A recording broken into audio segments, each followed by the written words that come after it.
episode of Paranormal 13 News. We are coming live directly at you from the loft in North Andover, Massachusetts, 1140 Osgood Street. And they have got the best food in the world here. No, really, it is true. It's absolutely delicious. I think we've all gained like 5 pounds since we we walked in the door. The mac and cheese is my favorite. You can smell the aroma is like unbelievable. I don't think I even want to leave here. This is Kadrolsha, a queen of the paranormal, 5-time paranormal award winner and superhero with her own comic book. And this is Jessica Rainville. I'm a paranormal investigator and voice actor from Maine, and I have a website, jessicarainville.com, where you can check out my voiceover. And I'm Carole, paranormal investigator and social media manager. Oh my God, she actually said I know. Okay, good. All right, Jess, lead us off with your story. So, we have a story today about massive ice chunks falling out of the sky. So let's take a look at some of these pictures here.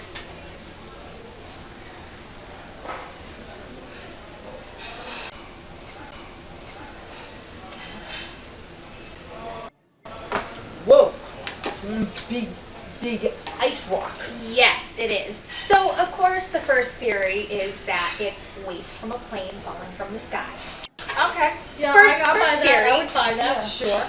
But people who experience this phenomena have stated that there were no planes flying overhead when it happened. Okay. And experts have analyzed the ice chunk, and they have determined that there was no waste material in the ice chunk.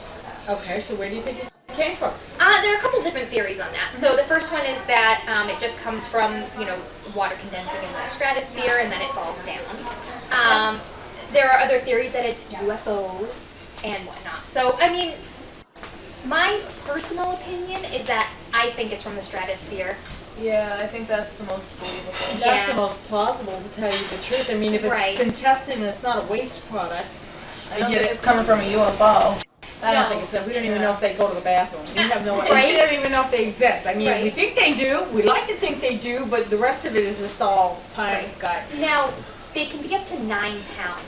So that's why some people think that's why some people think that it might not be from the stratosphere. But in my opinion, I mean, that's super high up. So as it's coming down, I feel like it could collect more and more moisture. Yeah, that's how I would. Right. And another theory is comets too, which I feel like that's pretty plausible as well. A comet, wouldn't that be more like a rock? Wouldn't it burn up? It burn up too, like when it hit the atmosphere coming down. We're looking at things that aren't exactly like way above like a rocket ship. That's true. So we're kind of looking at, and Lou came up with a good point. It could burn up. Right. That is very, very true. But my personal opinion is that I think it's just giant hail. I agree. Absolutely. I mean, there's some big hail out there. Yeah, giant hail could be 9 pounds. The footage of like the golf ball. That's true. Now, you have an interesting story. I do. This is a story about an old apartment. Nobody's lived in it for a very long time. Since which war was it? World War II. World War II. Take a look at these pictures. Gorgeous. Yeah. Interesting. Is that an email?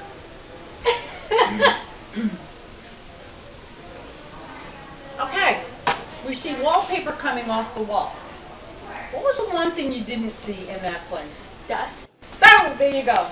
It looked very well cared for. Very well mannered. I mean, when you're looking at the little jars of perfume and makeup and all of this, we didn't see any dust on the furniture, on the paintings, on anything.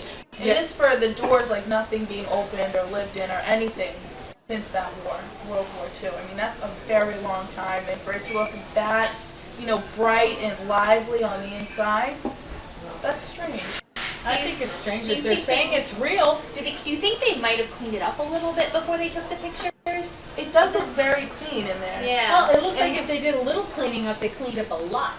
Because I would think from World War II to 2017, that's a long time span. And they would have a lot of time to collect dust. You know your stuff from going on paranormal investigations, folks. We go in these places that haven't been, people haven't been in for 10 years. And they're dirty, they're dark. Things are Dark, just a mess. dusty. You come everything. in my house after a day of not dusting, and guess what? There you go. Dust. So how did this happen that there's no dust anymore?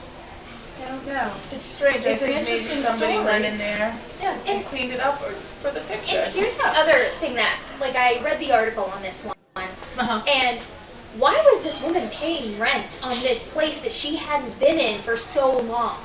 That's another part that makes doesn't no make any sense. sense because Yeah. nowadays, I mean, And then when she passed away, of course, it went to her family, Yep. and they went in and checked it. The whole story. I think she, doesn't you know, if she was sound paying right. rent on it, she was going in there.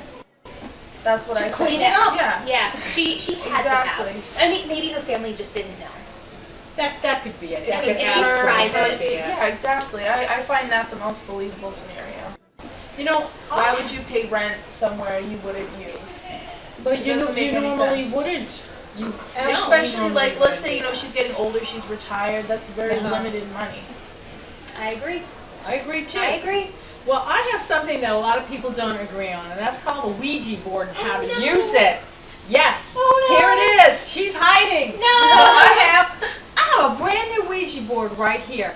And what I want you to all do is look at it, and I'm going to show you how to use it in this video demonstration.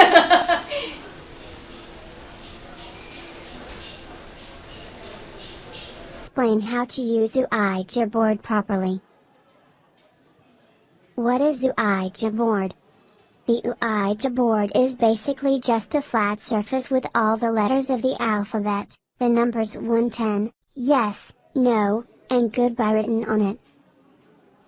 You'll also need what's called a planquette, or some kind of movable indicator to use to point to the letters. A shot glass is a common substitute, but any talisman you can all put your hands on to indicate the letters would be appropriate.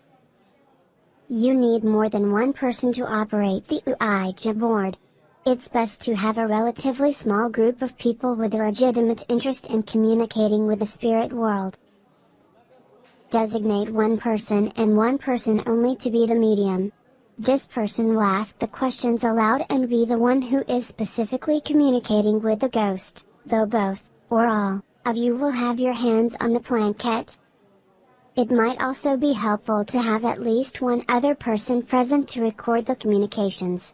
If it gets moving very quickly, it can be difficult to keep up with a ghost spelling. Having someone write it down will make sure you can keep up. Invoke the spirits by asking a question. Place your fingers gently on the planquette in a central location on the board. Usually the letter G is a good starting place, equidistant from all points. Generally, a good opening question would be something like, are there any benevolent spirits present who would like to communicate?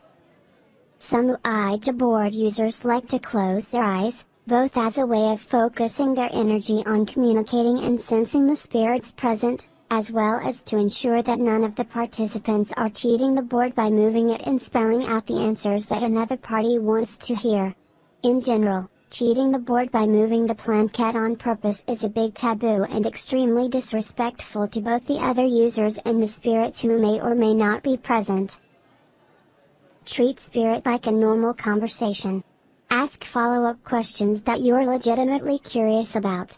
Don't treat it like something the spirit needs to prove to you, forcing them to answer specific trivia questions or other test types of questions. Treat it like a person is present.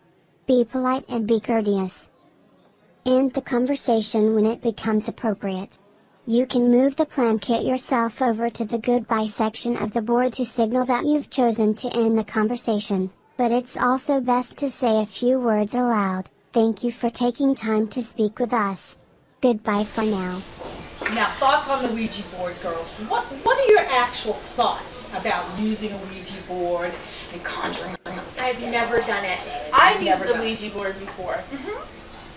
I mean, it's kind of weird.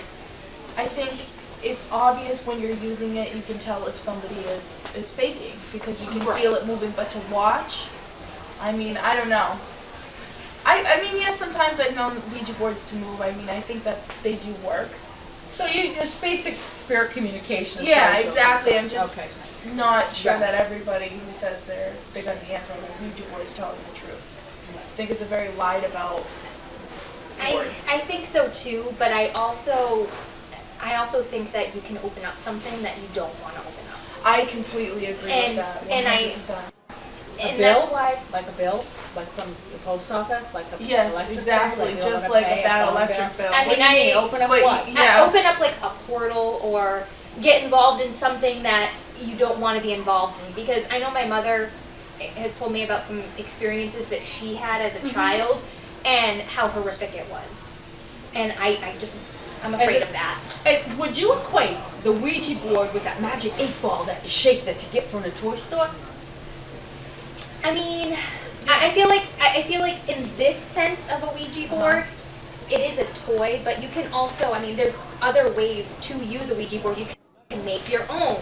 You know, it's just that this is a money-making toy for this particular company. But I think that there's many ways. Yeah. To I agree. Yeah. I mean, this is made with pressed particle glue, board and glue. Yeah, there's nothing special It's about nothing how special it's made. how it was Right. made. It's It wasn't just like a regular board. wasn't made like this table. Nice Right. solid piece of wood. Energy flows freely. Right. Yeah, it was I mean, made like I kind of board. equate Ouija boards to doing EVPs on a recorder. You're asking for communication, you get a response. I'm not opening the portal to the devil. I don't think the devil wants anything to do with me. I don't think he wants you or I don't know. for 9/11. It might be. different things. It might be your intention too. It could be your intention, you know, that I think that the jury is out on this one, and we're going to let you make up your own mind about that. Hi, my name is Pam Barry. I'm the CEO and co-owner of the Gettysburg Ghost Exchange. We are the place where the paranormal field gathers. We are the largest paranormal equipment store in the Northeast. Our address is 1015 Baltimore Pike. We sit on 2 acres of undisturbed battlefield. If you're not in the area, look us up. Our web address is www.thegettysburgghostexchange.com. Like I said, we have all the tools of the trade. Hope to see you soon. And now Jess has a very interesting story. It's all about birthmarks. Ooh. And how birthmarks can sometimes be like a physical manifestation of a past life. Really? Interesting. Yeah. Oh, cool. Let's get to it.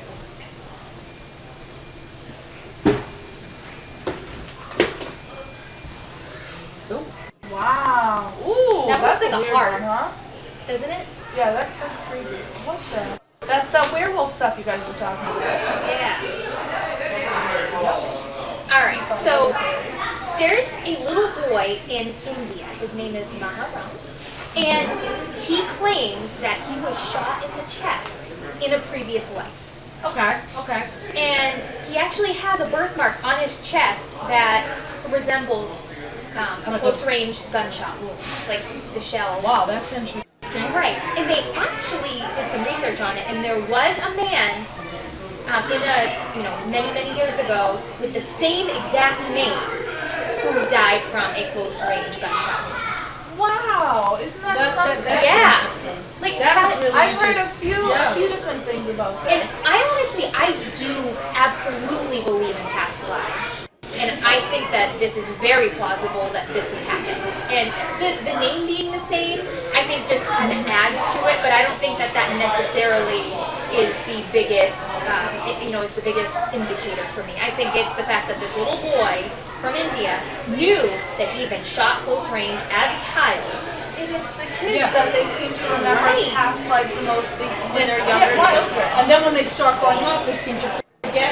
I just want to interject right here. If you hear background noise, we are live here from the loft in North Andover, Massachusetts, and people are doing their partying, doing their eating, having their fun. So you're probably going to catch a bit of that. Yeah. Now, to get back, you have a story. I do. Spirit lovers. We actually have some pictures. Controversial, I know. Check it out.